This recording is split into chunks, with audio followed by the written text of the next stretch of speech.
जय हिंद दोस्तों, आप सभी का बहुत बहुत स्वागत है आज के इस वीडियो में। आज हम क्लास 12 फिजिक्स का एक इंपॉर्टेंट चैप्टर है EMW, विद्युत चुम्बकीय तरंग, इलेक्ट्रोमैग्नेटिक वेव्स का पूरा आपका शॉर्ट नोट्स जो है, पूरी नोट्स जो है, ये हैंड रिटन नोट्स के माध्यम से हम आपको बताएंगे इस चैप्टर्स के बारे में पूरा कंप्लीट इन्फॉर्मेशन, जिससे आपका बोर्ड एग्जाम में एक भी नंबर ना कटे। यदि इस चैप्टर से कोई भी प्रश्न आता है तो आप इसको अवश्य कर लेंगे। यह जो चैप्टर है बोर्ड एग्जाम में 4 नंबर का इसका वेटेज है। यदि आप इस चैनल पर नए हैं हार्ड वर्क इंस्टीट्यूट पर, तो हमारे चैनल को सब्सक्राइब कर लीजिए। इस चैनल पर आपका टाइम वेस्ट बिल्कुल भी नहीं होगा और आपको कम समय में अधिक जानकारी प्रोवाइड कराने की कोशिश की जाएगी। तो ये देखते हैं कि विद्युत चुम्बकीय तरंग होती क्या है।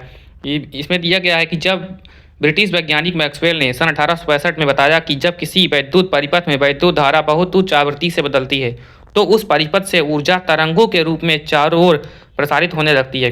इन तरंगों को विद्युत चुम्बकीय तरंग कहते हैं। या फिर आप ये डिफिनीशन जो है आप इसको लिख लीजिएगा, क्योंकि यह डिफिनीशन जो है ये डायरेक्ट 2 नंबर की या 3 नंबर में ज़रूर आ जाती है और इसका जो है चित्र भी आ जाता है। तो सबसे पहले हम इसके 2 डिफिनीशन है। एक डिफिनीशन ऊपर लिखी गई है कि जब किसी स्थान पर विद्युत अथवा चुंबकीय क्षेत्र को एक दूसरे से लंबवत कंपन कराया जाता है तो इन दोनों क्षेत्रों के लंबवत एक माध्यम से एक नई तरंग उत्पन्न होती है, जिसके संचरण की दिशा जो होती है वो विद्युत क्षेत्र चुंबकीय क्षेत्र के लंबवत होती है। उसे कहते हैं विद्युत चुम्बकीय तरंग। विद्युत चुम्बकीय तरंग को हम लोग इस तरह से प्रदर्शित करते हैं। देखिए यहाँ पर विद्युत क्षेत्र को y अक्ष पर, x अक्ष पर संचरण की दिशा और z अक्ष पर चुंबकीय क्षेत्र भी। तो ये देखिए इसका जो डायग्राम है वो ऐसे दर्शाया गया है। इसी प्रकार से आप इसको बना लीजिएगा। यह बहुत ही इंपॉर्टेंट चैप्टर है। इसमें से आपका सीधा 2 मार्क्स या 3 मार्क्स फिक्स हो जाएगा, क्योंकि यह इसका वेटेज 4 मार्क्स का है। एक विकल्प आ जाता है इससे और क्या कहते हैं एक क्वेश्चन आ जाता है लिखने के लिए। आइए देखते हैं विद्युत चुम्बकीय तरंगों के अभिलक्षण क्या होते हैं, इनके गुण क्या होते हैं। ठीक है, सबसे पहला गुण है यह त्वरित आवेश द्वारा उत्पन्न की जाती है। विद्युत चुम्बकीय तरंगें जो होती हैं त्वरित आवेश के कारण उत्पन्न की जाती हैं। ये निर्वात में भी चल सकती हैं, ये सीधी रेखा में चलती हैं, ये निर्वात में चल सकती हैं। तो इसका मतलब है कि इन तरंगों के संचरण के लिए माध्यम की आवश्यकता नहीं होती है। ये तरंगें निर्वात में 1/√μ0 के वेग से चलती हैं, जिसका मान प्रकाश की चाल c बराबर 3×10⁸ मीटर पर सेकंड होता है। c जो प्रकाश की चाल होती है और ये 1/√μ0 ये दोनों सेम ही चीज़ है। ये एक प्रश्न और भी आता है कि μ0 और ε0 मतलब कि निर्वात की चुंबकशीलता और निर्वात की वैद्युतशीलता के बीच संबंध निकालिए। तो वही संबंध जो ये होता है वही c के पदों में आता है। ठीक है, तो इसका विद्युत चुम्बकीय तरंगों का विलक्षण में आप ध्यान से देखिए, त्वरित आवेश द्वारा उत्पन्न होती है। इन तरंगों के संचरण के लिए माध्यम की आवश्यकता नहीं होती है।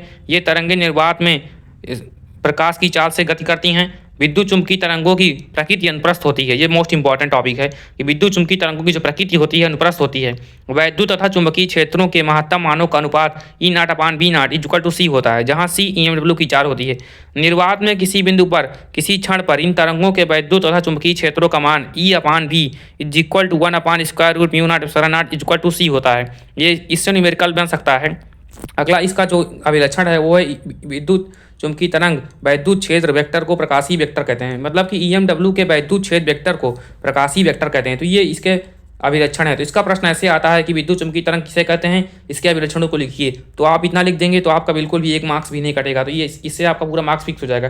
अब आइए आगे देखते हैं कि मुक्त आकाश में विद्युत क्षेत्र E तथा चुंबकीय क्षेत्र B के परिमाणों के बीच संबंध। तो हम लोग जानते हैं कि E होता है E0 sin ωt - kx और B = B0 sin ωt - kx, और जो K होता है वो होता है 2π/λ, जिसे कहते हैं संचरण नियतांक। और जो ओमेगा होता है वो होता है कोणीय चाल, इसको कहते हैं 2πμ। जो होता है यहाँ आवृत्ति है। तो ω/k = 2πμ/2π/λ = ωμ